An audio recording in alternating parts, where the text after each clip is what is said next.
आज पूरे भारतवासियों को, संपूर्ण विश्व को यमुना महारानी भूमंडल पर आई थी। जैसे गंगा पृथ्वी पर आई थी, ऐसे ही यमुना महारानी भी आज ही के दिन, आज यमुना छठ भी है, माँ दुर्गा का आज कात्यायनी स्मरण है, छठवां दिन। आज ही के दिन यमुना मैया भूमंडल पर पृथ्वी पर आई थी।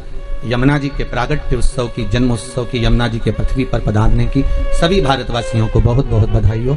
श्याम सुंदर श्री यमुने महारानी की जय। माँ यमुना आपके जीवन का सुख प्रदान करे। आज पूरे भारत की भूमि पर आज का जो दिन होता है, नवरात्रि का जो छठा दिन होता है, यमुना महारानी के प्रागट्य का रहता है। इसलिए छठे दिन के पहले पंचमी, छठ और सप्तमी, ये 3 दिन ऐसे रहते हैं कि इस बीच में जो माता कात्यायनी का दिन होता है और यमुना जी का प्रगट दिवस होता है, इस दिन जैसे एक नदी का संचार भूमंडल पर आता है, तो थोड़ा ना थोड़ा प्रत्येक देश में, प्रदेश में चारों तरफ थोड़ा थोड़ा हवा का संचार रहता है। थोड़ा थोड़ा ऐसा लगता है कि मौसम चेंज हो रहा है, पानी के छींटे जैसा रहेगा, थोड़ा हवा का संचार बना रहेगा। ये सब क्रम रहता है, जो नियम बना हुआ है शास्त्रों का वैसा। क्योंकि पटरानी जब यमुना देवलोक से उतर कर इस मृत्यु लोक में आती है, तो उसका एक आदर, उसका एक सम्मान, उसका एक सत्कार होता है भूमंडल पर। अच्छा, कितनी विचित्र बात है, कितनी एक उत्साह की बात है कि देवता भी इस पृथ्वी पर आने के लिए तरसते हैं। देवता भी इस भूमंडल पर आने के लिए और ललायित रहते हैं कि हमें पृथ्वी पर जाना है, हमें इस भूमंडल पर जाना है। आपका विश्वास जितना दृढ़ होगा, आपका भरोसा जितना प्रबल होगा, उतना भगवान मिलेगा, उतनी भगवत तत्व की प्राप्ति है। जब तक राम तुम्हारे अंदर नहीं आ सकता, कब आएगा राम? जब तुम शंकर की कथा में प्रवेश करोगे। राम कब मिलेंगे? जब तुम शिव कथा में प्रवेश करोगे। कृष्ण कथा कब मिलेगी? जब तुम शंकर की कथा में प्रवेश करोगे। इसलिए राम कथा की शुरुआत तुलसीदास जी, वाल्मीकि बाबा शंकर की कथा से करते हैं, और श्रीमद् भागवत की शुरुआत वेद व्यास जी शिव कथा से करते हैं, शंकर की कथा से शुरुआत करते हैं। भागवत जी को भी उठाकर देखिए, शिव की कथा प्रथम में आएगी, फिर बाद में सारी कथा चालू होगी। राम कथा को उठाकर देखिए, शिव कथा प्रथम में आएगी, इसके बाद रामचरितमानस चालू होगी। विष्णु पुराण उठाकर देखिए, सबसे पहले शंकर का प्रसंग आएगा। अगर हमें जिस देवता की आराधना करना है, स्वयं देवी भागवत, नवरात्र में अगर आप देवी भागवत पढ़ रहे हो, नवरात्र में अगर देवी भागवत को सुन रहे हो, तो देवी भागवत का भी स्मरण करोगे तो सबसे पहले शंकर की कथा आएगी। सारी पुराणों में सबसे पहले शंकर को लाकर दिया गया। क्यों? क्योंकि शंकर की अगर कथा में तुम प्रवेश कर गए, शंकर का स्नेह तुमने पा लिया, शंकर का अनुमोदन अगर तुमने कर लिया, शिव स्मरण में अगर तुम डूब गए, तो तुम्हें जिस देवता का तुम भजन कर रहे हो उसको पानी में देरी नहीं लगेगी, वो मिल जाएगा।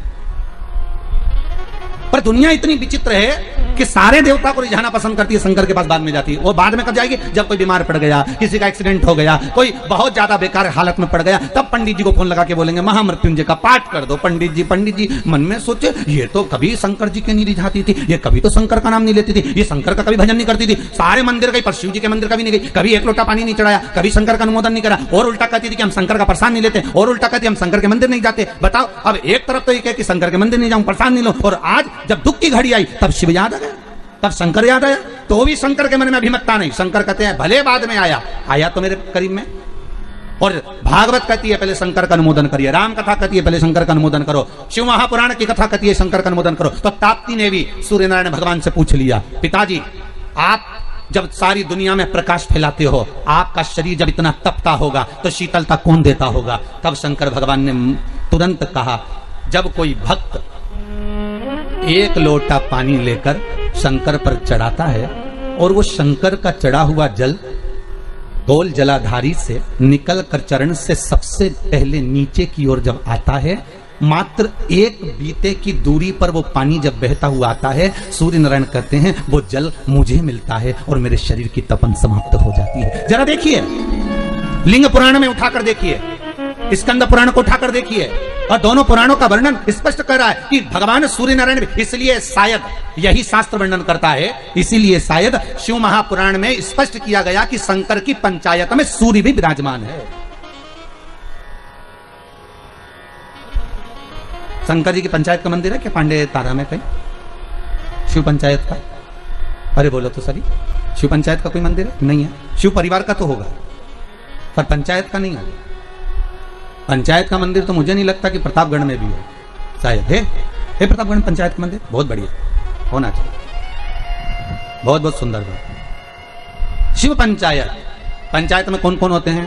शंकर, दुर्गा जी, सूर्य नारायण भगवान, भगवान नारायण और गणेश जी महाराज।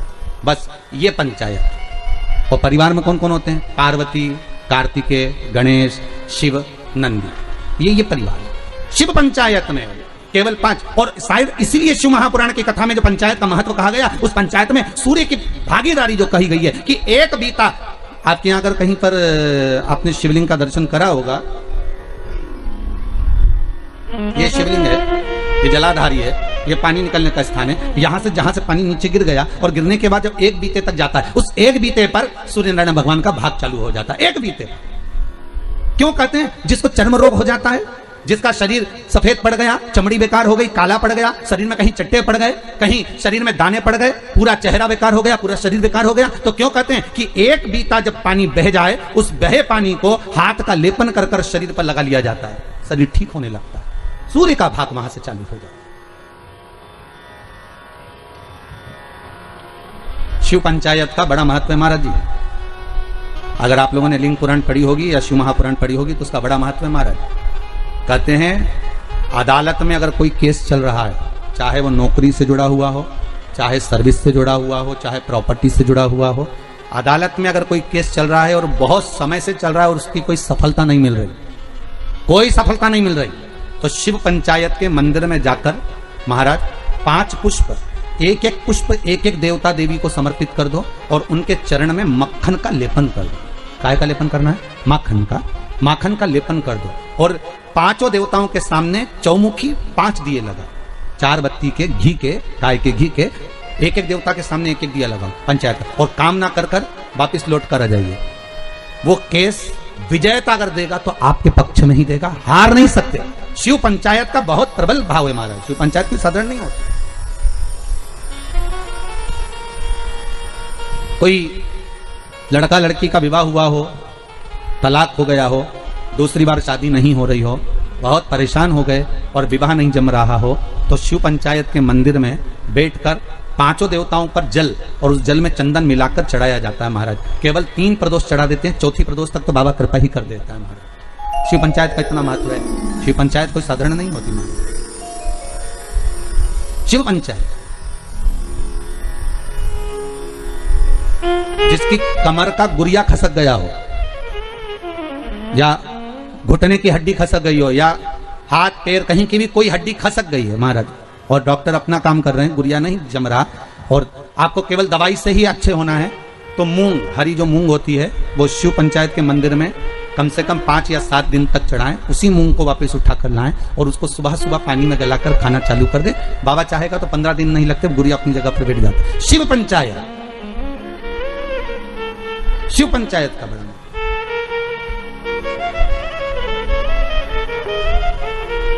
सहज नहीं है शिव पंचायत। तो भगवान शंकर की कथा कर रही है। अगर कहा मान लो मैंने कह दिया, ताप्ती कहती है मैं पिताजी से पूछूं, तो पिता से कहा पिताजी आपके शरीर पर इतनी ताप पड़ती है, ए बाबुल ए पिता। ताप्ती छोटी थी तो कह देती थी पिता से तुरंत जाकर। छोटी बेटी में और बड़ी बेटी में अंतर होता है। बड़ी बेटी मर्यादा में रहती है, बोलती कम है, और छोटी तो तड़ तड़ बोल बुला के बोझ जाए। उसको जो बोलना है ना छोटी को, वो तो बोल देगी, वो रुकती नहीं है। बहनों में यही भाव है। बहनों में जो बड़ी बहन होती है ना, वो थोड़ी शांत रहती, शीतल रहती, और छोटी वो तो 2 मिनट जी तू चुप रहे, मैं सब बोल दूंगी, बस बात इतनी। तू तो ये बता लड़का पसंद है कि नहीं है, जुमाने का देखा, तो वो कह दे नहीं इतना कोई बस, तो तू क्या करना, तू शांति बैठ, बाकी सब मैं निपटा दूंगा। छोटी गई, मम्मी हाँ तुम जीजी की शादी जहां कर रही हो ना, अच्छा नहीं लग रहा है, बताओ। वो बड़ी नहीं बोल पाई, इसने जाके बोल दिया और सबके सामने बोल दिया। ले तो दूल्हा भी मैं बैठा था, बापड़े ने सोचा चलो वापिस चलो, क्या करे, जब यही बोल रही थी चलो। छोटी छोटी बोलती नहीं, बड़ी बोलेगी नहीं, और छोटी तुरंत ओ बोला बोला चली बस जा। अच्छा शादी ब्याह में भी बहुत ध्यान रखना पड़ता। बड़ी बहन की शादी कैसे भी कर दो, पर छोटी की में अगर जरा सी कमी रह जाए ना, तो बोले बिना नहीं रहती। हाँ इतना था तो भी तो अच्छे से नहीं करी, बस बताओ। छोटी छोटी होती है, हम तो कहते छोटी खोटी भी होती है। छोटे खोटे बहुत उद्यमी भी रहते, बोलने में भी एकदम पटाक, जो बोलना बोल दिया।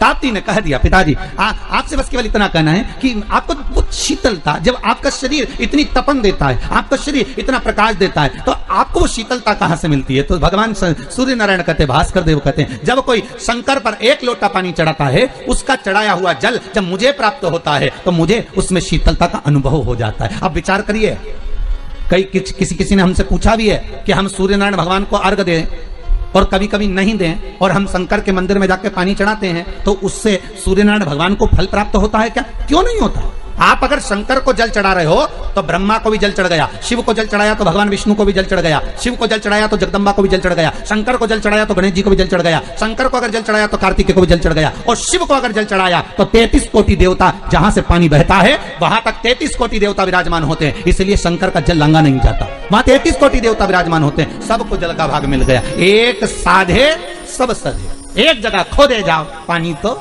निकले, खोदो मिल गया।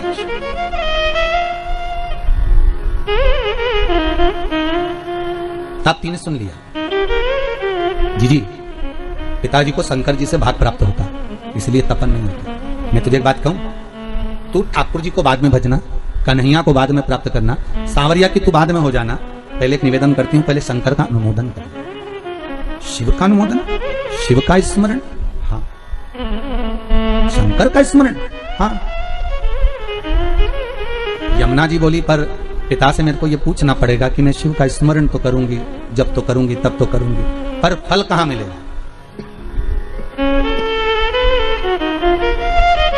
फल कहां मिलेगा? बहुत ध्यान दीजिएगा महाराज।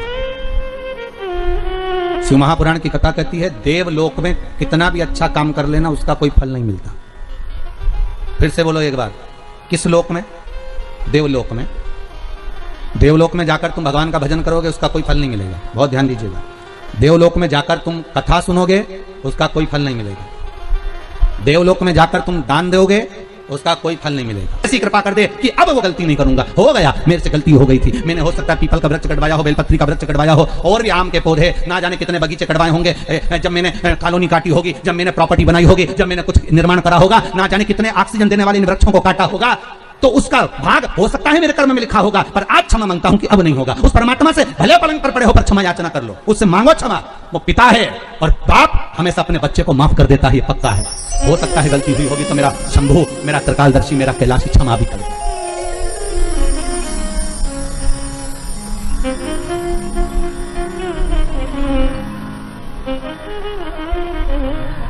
देने के लिए आतुरता, हो सकता है हमारा पुण्य, हमारा करा गया सत्कर्म, हमारा करा गया पुण्य हमारे सामने आता है, और हमारे द्वारा किया गया पाप कर्म भी हमारे सामने आता है, पाप कर्म भी हमारे सामने आता है। फिर निवेदन करूंगा, मत बुरे कर्म कर बंदे वरना पछताएगा, भगवान की आंखों से तू बच नहीं पाएगा, तू बच नहीं पाएगा।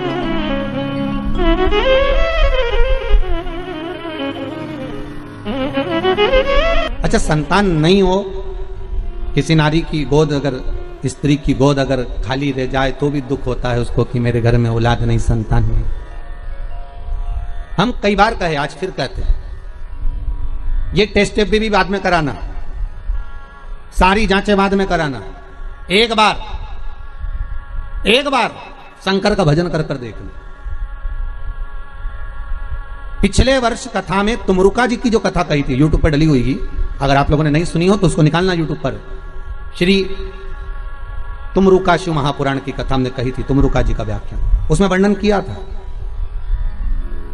सब जगह से अगर हार जाओ और सारे रिपोर्ट आपकी आपने सब दूर दिखा ली, तो एक बार शंकर पर भरोसा कर तुमरुका जी का नाम लेकर सफेद आंकड़े की जड़ को शिव जी पे से रजस्वला धर्म के 7वें दिन 21 बार घुमा लो, नाम गोत्र बोलकर कमर में लाल धागे में बांध लो, पीपल के पत्ते शिव जी को चढ़ाओ, उठाकर लाओ, उस एक पत्ते को रात्रि को गाय के दूध में उकालो और उस दूध को दोनों पति पत्नी पियो, साथ रहिए। समय आएगा, बाबा चाहेगा तो 3 या 4 महीने में गर्भ ठहर ही जाएगा। सारे डॉक्टर को दिखा लिया अपनी जगह, टेस्ट भी करवा लिया अपनी जगह, पर एक बार प्रयोग, और वो विश्वास रखकर करना पड़ेगा। शंकर पर जो भी कार्य कर रहे हो आप, जो उपाय कर रहे हो आप, शिव का स्मरण कर, भगवान पर अगर विश्वास रखोगे, भरोसो दृढ़ इन चरणन करो, श्री वल्लभ नख चंद्र छटा बिन सब जग माही अंधेरो। अगर भरोसा है तो शंकर है, और भरोसा नहीं तो शिव कहां से? विश्वास लेकर अगर आए हो तो काम तो होगा। ये लोग काशी से आए हुए हैं, विश्वास लेकर ही तो आए होंगे कि हम जाएंगे शंकर की कथा में तो बाबा कृपा जरूर करेगा। कई लोग यहाँ पर बैठे हुए हैं जो विश्वास लेकर आए हुए हैं, दूर दूर से आए हुए हैं, केवल विश्वास लेकर कि भगवान कृपा करेगा किसी ना किसी रूप में, मुझे विश्वास है कि बाबा मेरी सुनेगा।